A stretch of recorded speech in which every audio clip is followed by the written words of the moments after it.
रिज़्क़ में बरकत का 34वां सबब है आलात जिहाद।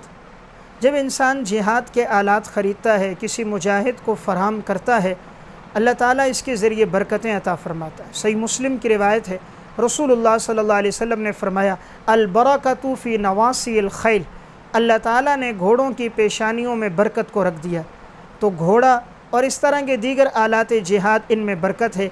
इसलिए इंसान अगर किसी मुजाहिद को असबाब जिहाद फ़राहम करता है, असलहा फ़राहम करके देता है, तो माल में कमी नहीं होती, अल्लाह उसके माल में बरकतें देता है। और अगर कोई जिहाद की नीयत से घोड़ा पालता है तो अल्लाह ने इस घोड़े में बरकतें रखी।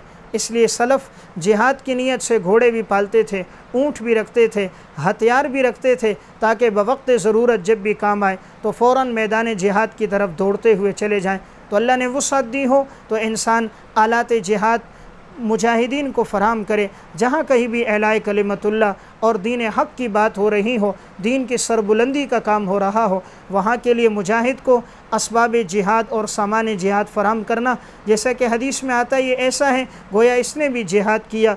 और उन मुजाहिदीन के घर वालों की रखवाली करना, उनके घर की ज़रूरियात को पूरा करना, गोया ये भी एक जिहाद में बहुत बड़ा ताउन है। तो आलात जिहाद और असबाब जिहाद के ज़रिए भी रिज़्क़ में वुसअतें होती हैं।